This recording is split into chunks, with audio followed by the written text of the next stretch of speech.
My dear friends, আমি স্বরূপ কুমার সরকার, Madhurkul high স্কুলের শিক্ষক। 7 তারিখে 7ই মে যে লোকসভার ভোট হলো, সেই ভোট আমি মুর্শিদাবাদ লোকসভা কেন্দ্রের অন্তর্গত ভগবানগোলা বিধানসভা 62 ভগবানগোলা বিধানসভা ভোট সম্পন্ন করে আসলাম। আমাদের 62 ভগবানগোলা বিধানসভায় দুটো ভোট একসাথে হয়েছে, বাই ইলেকশন। ভগবানগোলা বিধানসভা হয়েছে এবং 11 মুর্শিদাবাদ লোকসভা ভোটও হয়েছে। আমাদের বহরমপুর ডিসিআরসিতে যে কাগজগুলো হাতে হাতে নিয়েছে এবং যে কাগজগুলো হাতে হাতে দিলে আপনি সারাদিন ভোট করার পর ক্লান্ত শরীরে এই কাগজগুলো দেখে যদি ভিডিওটা যান এবং রেডি করে নিয়ে যান আর কি, তাহলে দেখবেন আপনার জমা দিতে একদম অল্প সময় লাগবে, হয়তো 10 থেকে 15 মিনিটের মধ্যে আপনার সমস্ত পেপারস জমা হয়ে যাবে। তাই পুরো ভিডিওটা মন দিয়ে দেখুন। আমি দেখাবো কোন কাগজগুলো লাগবে এবং তার সঙ্গে সঙ্গে ফর্মগুলোও দেখাবো যে ফর্মের এক্স্যাক্ট ফিগার কী হয়। অনেকে ফর্ম গুলিয়ে ফেলছেন আর কি। আমরা দুটো ভোট একসাথে করেছি, ডবল পেপারস আমাদেরকে করতে হয়েছে, বিধানসভার জন্য আলাদা, লোকসভার জন্য আলাদা। তো চলুন, আমি আমার ল্যাপটপ স্ক্রিনে আমি দেখাচ্ছি একদম যে ফটোটা আমাদেরকে দিয়েছিল সেটাই আমি আপনাদের দেখাচ্ছি। আপনি চলুন ভিডিওতে চলুন আর কি।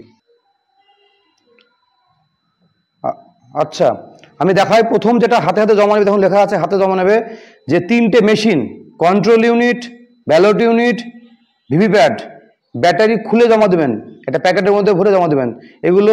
এবার আমি বলি, কন্ট্রোল ইউনিটের সাথে এই ফর্ম 17C, একটা সিল, এবং প্রথমে আমাদের বলেনি, পরে এই পিআরও ডিক্লারেশন যে ছিল 1 থেকে 4, সেটাও কিন্তু সিল আমাদের ওই কন্ট্রোল ইউনিট মেশিনের সঙ্গে জুড়ে দিতে হয়েছে। এটা খুব গুরুত্বপূর্ণ, কারণ আমাদের প্রথমে বলেছিল 17C জুড়তে হবে কন্ট্রোলের সঙ্গে, পরে এটা কিন্তু সিল করে কন্ট্রোল ইউনিট মেশিনের সাথে জুড়ে দিতে হবে। এইটা ভুল করেছে বলে অনেকের জমা দিতে অনেক দেরি লেগেছে।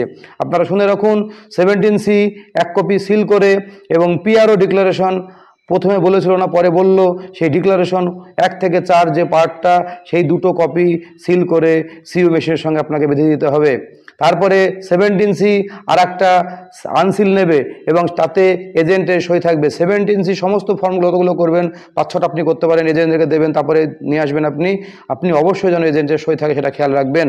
তারপরে পিআরও ডিক্লারেশন যেটা, যে আপনার 1 থেকে 4, সেটা একটা সিল মেশিনে থাকবে আর একটা কিন্তু আনসিল জমা নেবে, যেটা এজেন্টের সই করা থাকবে।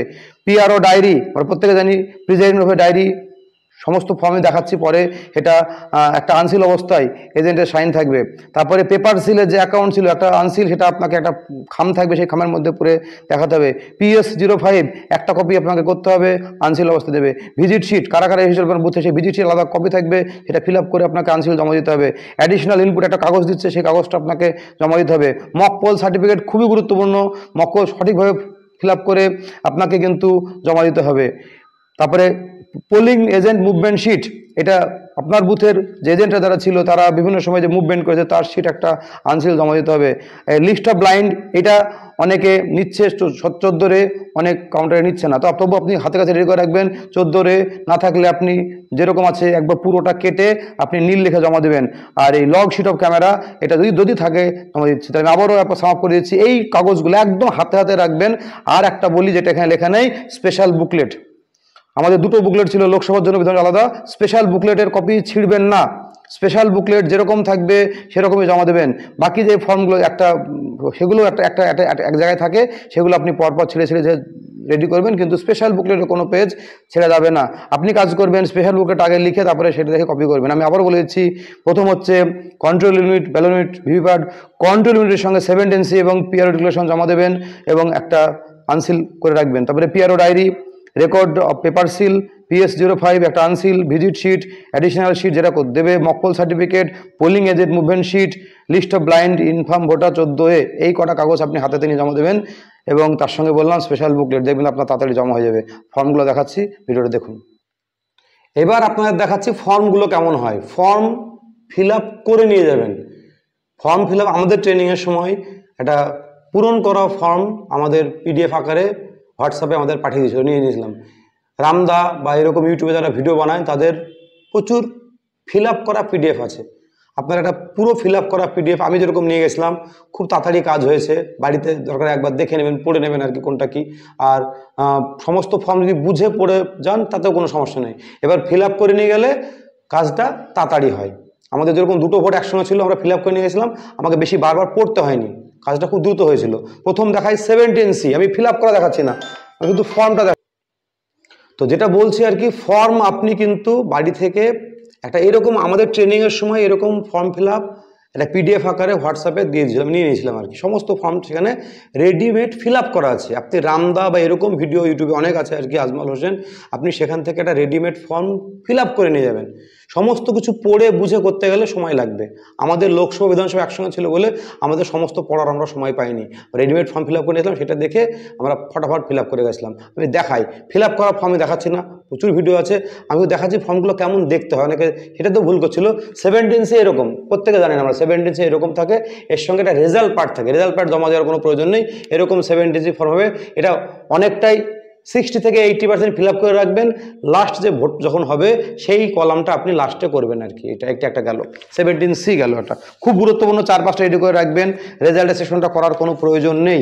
তারপরে হচ্ছে প্রিজাইডিং অফিসার ডায়েরি, আমরা সকলেই জানি প্রিজাইডিং অফিসার ডায়েরি। এটাও তাই আপনি অনেকটাই, আমি যেটা করেছিলাম, কন্ট্রোল ইউনিট, ব্যালট ইউনিট এবং ভিভিপ্যাটের যে নাম্বারগুলো আমি একটা ডায়েরিতে নোট করে রেখেছিলাম। যখন যেরকম প্রয়োজন পড়েছে আমি কিন্তু এরকম করে লিখে নিয়েছিলাম আর কি। আপনি এরকম নোট করে রাখলে সুবিধা হবে, আপনার বারবার লিখতে হবে কোনটা সিইউ নম্বর, কোনটা বিইউ নম্বর, কোনটা ভিভিপ্যাট নম্বর। এবং তার সঙ্গে সঙ্গে যখন যাবে ম্যাক্সিমামই নীল হবে আর কি। আপনাকে এজেন্ট শিট বা কারা কারা আপনার বুথে আসছে সেরকম একটা কলাম থাকবে, সেটা নতুন হয়েছে আর কি, নতুন অ্যাড হয়েছে। আর একটা রিপোর্ট থাকে 7টা থেকে 9টা পর্যন্ত কত ভোট হয়েছে। এখানে কিন্তু আপনি ওই 2 ঘন্টায় পার্টিকুলার কত ভোট হয়েছে সেটা লিখবেন। আর লাস্টে কত পোল আপনার হয়েছে সেটা আপনি লাস্টে করবেন। তারপরে বলি মক পোল সার্টিফিকেট আপনার কিন্তু লাগবে। মক পোল সার্টিফিকেট যা হয়ে যতগুলো ভোট পড়েছে সেরকম মক পোল সার্টিফিকেট লাগবে। এখানে এজেন্টের সই লাগবে, তারপরে আমাদের যারা ভোট কর্মী তাদের সইয়ের নিজস্ব জায়গা আছে, সেই সইটা লাগবে আর কি। এটা খুব সুন্দর করে ফিল আপ করবেন। মক পোল সার্টিফিকেট কিন্তু ভালো করে দেখবে এবং চেক করে নেবে। তারপর হচ্ছে ডিক্লারেশন হচ্ছে 1 থেকে পার্টগুলো, এই যে একে বলে ডিক্লারেশন, এখানে শুরু হচ্ছে পার্ট 1 থেকে শুরু হবে। প্রথম যেটা হবে before the commencement of the poll, declaration দিয়ে শুরু হবে আর কি। সেখানে এজেন্টের সই থাকবে। তারপরে হবে যেগুলো দরকার নেই, রিপ্লেসমেন্ট, যদি প্রয়োজন না পড়ে তাহলে এগুলো কেটে দেবেন ফর্মগুলো, যেগুলো কোনো প্রয়োজন নেই। তারপরে আপনার যেটা আছে declaration of the end of the poll, ঠিক আছে ওইটা। তারপরে আছে যে ক্লোজ বাটনের একটা ফর্ম, পর ফর্মগুলো আপনি পেয়ে যাবেন, ডিক্লারেশন যেগুলো পড়ছে। তারপরে আপনি মেশিন সিলিং করছেন তার ফর্ম। আর যদি যেগুলো দরকার লাগে না, এটা সেক্টর অফিসে জমা নেবে। পাওয়ার ব্যাংক বা এরকম কোনো প্রবলেম যদি হয় সেইগুলো রিপ্লেসমেন্টের ফর্মগুলো যদি না প্রয়োজন থাকে তাহলে আপনি কেটে জমা দেবেন, কিন্তু লিখতে হবে, হেডিংগুলো লিখতে হবে আর কি। এটা জমা নেবে সেক্টর। এরকম করে আপনার একটা টোটাল ডিক্লারেশন থাকবে, প্রিজাইডিং অফ ডিক্লারেশন, সেগুলো সমস্ত কিছু আপনার জমা নেবে। আর যেটা 4 এবং 5 সেটা সেক্টর জমা নেবে, বাকি কিন্তু দেখে নেবে কিন্তু সমস্ত, যে পর আছে কিনা এবং এজেন্টের সই আছে কিনা, এগুলো খুব খেয়াল। এজেন্টের সই কিন্তু আপনি যেখানে প্রয়োজন আপনি ভোটের চলার মাঝখানে করে নেবেন। আপনি পরে এজেন্টকে পাবেন না, ফর্মটা ফিল আপ করতে পারেন ডিসিআরসি থেকে, এজেন্টকে আপনি পাবেন না, অথবা এজেন্টের সই যেখানে দরকার আপনি অবশ্যই ফিল আপ করে নেবেন। তারপরে আছে এএসডি যদি থাকে সেরকম সার্টিফিকেট একটা, অত প্রয়োজন নেই এটার। তারপরে হচ্ছে আমি যেটা বললাম PS05, দেখবেন এখানে দেওয়া আছে PS05, এরকম একটা ফর্ম থাকে। এই ফর্ম আপনি ফিল আপ করে নেবেন। তারপরে যেটা আছে যে অ্যাডিশনাল রিপোর্ট 16 পয়েন্টের এটা থাকে, এই 1 থেকে 16 এইটাও আপনার লাগবে, এটা আপনি দেখে নেবেন। তারপরে যেটা আছে যে একটা নতুন দিয়েছে এবছর একটা ইনফরমেশন শিট, সেটা হচ্ছে যে লেখা আছে ইনফরমেশন, এটা এরকম একটা শিট দেবে, সেটাও আপনি আগে থাকতে করে নেবেন আর কি। তারপরে যেটা আছে যে ভিজিট শিট খুব ইম্পর্টেন্ট। কারা আপনার বুথে ভিজিট করেছে, বিশেষ করে সেক্টর তো আপনার আসবে আর কি, যদিও অন্য কোনো অফিসার আসে তাহলে তার আপনি টাইম এবং লিখে নেবেন, ভিজিট শিট আপনার লাগবে কিন্তু। তারপরে দেওয়া আছে যে পোলিং এজেন্ট মুভমেন্ট শিট, এটাও কোনো ডিসিআরসিতে নিচ্ছে, কারা কোন সময় পোলিং এজেন্টকে কারা এসে তাদের মুভমেন্ট শিট আপনাকে রেডি করে রাখতে হবে। আর তারপরে হচ্ছে যে ওইটাই ইনফরমেশন শিটটা দিলাম একটু আগে। এবার খুব সোজা, প্রত্যেকটার আলাদা প্যাকেট আছে, প্যাকেটের হেডিং খেয়াল করবেন।